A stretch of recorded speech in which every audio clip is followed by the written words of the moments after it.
Komið sæl, ég með hérna skemmtilega já og mikilvæga skák úr 5. umferð í áskorunarflokki. Áskorunarflokku virkar þannig að 2 efstu í mótinu vinna sér þáttöku í landsliðsflokki þar sem að þeir bestu skákmenn landsins keppa Íslandsmeistaratitilinn. Þessari skák mættust þeir Símon Þórhallsson og Stefán Bergsson. Símon með 4 vinninga 4 mögulegum fyrir þessu umferð og Stefán með 3,5 vann mjög góðan sigur á alþjóðlega meistaranum Einari Hjalta Jensinni í umferðinu undan. Svona sjá hvernig þessi skák þróaðist. Hún hófst með kóngsbreiðinu 1,4 og við fengum Sigurleifur C5. Fáum við raun mjög svona harða teóriu eftir þetta er D4, þetta er F6, þetta er C3, A6, þetta er allt þekkt. Þetta er svo kallaða Najdorf afbrigði Sigurleifarnar sem er gríðarlega vinsælt og þeir fara hérna bara í mjög þekkta teóriu 1,5 kom hérna riddari B3, biskup 1,6, finnur 3, biskup 1,7. Þetta er svo kalluð enska árás á hvítum þar sem að hvítu stillar þessum peðum svona upp og vill yfirleitt fara að sækja fram með G4. Ef þetta er hann D2 þá leikur Stefán svona nýmóðinsleik eða svona tiltölulega, þetta er nú þekkt í alveg fjöldamörg ár. Þessi svartur leikur H5 ætlar reynilega bara að stoppa þessa árás með G4. Sjálfsögðu svartur náttúrulega að veikja stöðuna líka, þannig að það er svona kostur og gallar en vinsæl leið fyrir svartan. Kom löngkrókun, riddari B D7, kongur B1, þetta er alltaf eðlilegt. Mjög oft eftir að svartur afsaki hvítur langkrókar þá vill hann leika hérna kongur B1. Þetta er svona fyrirbyggjandi leikur af því að aðgerðir svarts verða átt hérna á C-línunni og þá er gott að vera búin að hreyfa konginn. Eins getur verið eitthvað vesen á skálínunni, þannig að kongur B1 er eiginlega alltaf talin góði leikur hérna í Sigurleifur, rók C8, riddari D5 og þetta þingar kaup hérna. Ég meira að minna, riddari D5, Petur D5, biskup finnur 5, setur pressa þetta P hérna sem að Símon valdar og hérna kemur fyrsti nýju leikurinn í skákinni. Það eru 5 skákir sem hafa náð í þessa stöðu og í þeim öllum þá langkrókaði svartur. Þar á meðal Ljubomir Fantasnik, mjög þekktur svona teóríu skákmaður frá Slóvakíu og hins vegar Reinier Castellanos sem er sterkur alþjóðleikmeistari frá Spáni.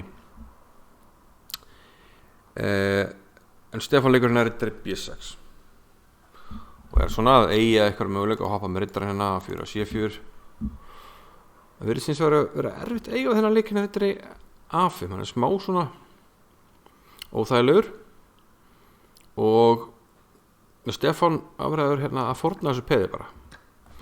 Þannig ég metur að þannig að bélínan opnist og það sé honum í hag. Hann greinilega ætlar að sækja stíft til sigurs í þessari skák. Fyrstur að fóra drottningun, drottning C7, þetta er A5, biskup F6. Sjáum að svartur er hérna komið press á C-línunni, biskupin hérna stillir hún að biskupinu Pér og leið að hann færir þetta peð hérna. Þá getur þessi riddari líka komið inn í spilið og sett pressu hér. Þannig að vantar bara hennar hók í spilið, þá var svartur að sækja hérna öllum mönnum. Hvítur leik hérna kongur A1. Missi líklega færi hér á að einfalt tabla eitthvað. Við náttúrulega viljum helst komast riddarinn á C6 ef við getum, en vandamálega er að svartur má þá vantarlega bara drepa D5. Þannig að við leikum hérna strax, má ég vantarlega bara drepa hér og drepa svo C6 og svartur er alls ekki með vera hér. Biskup D3 hins vegar virðist vera nokkuð skemmtilegur. Hugmyndin er bara að minnka pressuna hérna á línunni. Sérst niður þetta P hérna á C2. Þannig að hrókurinn þarf ekki að valda það. Sem að svartur leiki til dæmis 1,4. Hrókurinn 8. Og já, það er eitthvað við sem við drefum á F5. Þetta er lína frá tölvunni. En þá náum við allavega að valda hérna C4. Ef við náum leika C4 með góðu þá getum við leikið riddara C6. Og þá er svona allt annað upp á borðinu. Þú veist, svartur getur enda leikir í A4 og ég skil vel að menn séu smekir þessar stöðu. Þetta er það sem tölvan vil gera, en auðvitað eru menn ekki tölvur þegar það tefla. Kongur er svona eðluleikur, koma sér út úr þessari skálinu, eða þessari leppur hérna. Ef drepa á C2 núna þá biskup D3 vantarlega og vinnur bara mannin. Þannig að svartur leikirna riddari A4, riddarinn á A5 bakkaði. Enn er alltaf C2 P1 á þetta biskup D3 þar sem að drotningin er leppur og hvíti myndi bara auka þrýstingin. Hrókur B8, nú ætlar hann að koma öllum mönnunum aukareiti. Biskop G5, Símon reynir að skipta henni upp.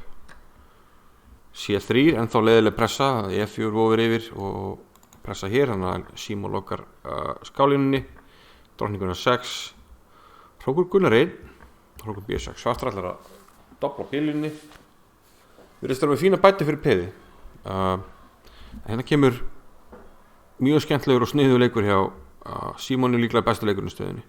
Það leikur hérna G4. Það líklegast ekki skynsamlegast að drepa þetta, hjálpa líklegast bara hvítum. En leikurinn sem að Stefán leik hrókur FB8, það lítur vel út af því að ef við drepum hérna á F5 þá er þessi hrókur náttúrulega bróni. En það hefur vantanlega farið einhver smá hrollur hérna Stefán þegar Símon drap á F5 og já, þetta er alltaf vontilfinning að mann yfirsést eitthvað svona leikur, en hugmyndir er náttúrulega að leið og Stefán þeir bara geðunum. Ég saman eiginlega verður að gera, annars er hann bara mannundir. Þá kemur einfallega biskop C4 og á daginn kemur þessi drottning á enga reyti, ótrúlega satt. Peði sem vorum að þremma með, það tekur hennan. Drottningi valdar, peði valdar og drottningi valdar. Þetta er eiginlega ótrúlegt. Svo er allir reytir á skálinu þegar teknir. Þessi er drottningunni, þessi er reytir hennar. Og hrókur blokkar skálínuna. Þannig að ótrúlega satt þá á drottningin enga reyt og Stefán einfallega að tapa drottningunni og þá var þetta nú auðveldi hvítum. Hann hérna leikur F6, hótaði drottning G4 náttúrulega, þannig að drottning kemst henni inn og nú þarf hann bara að koma einu manni viðbót í spilið, annarkvæmt biskupin hér sem endaði með máti eða koma riddarinn inn. Eftir E4 þá verður að loka riddarinn sem kemst inn. Stefán reynir að fá eitthvað mótspil en það er bara seint, biskop E3, hrókurinn onni, en núna riddar D7 og það er ekkert nefn ykkur skák hérna og kongur félur sig og riddar við 5-6 búið, þannig að Stefán gafst upp og flottur sigur á Símoni og mögnu gildra það sem hann náði drottningunni af Stefáni. En Símon er í fegnarstöðu með 5 minninga af 5 mögulegum og í kjörstöðu að enda í topp 2 og komast þar með í landsliðsflokk, en mikið eftir og sjáum hvað setur. Takk fyrir.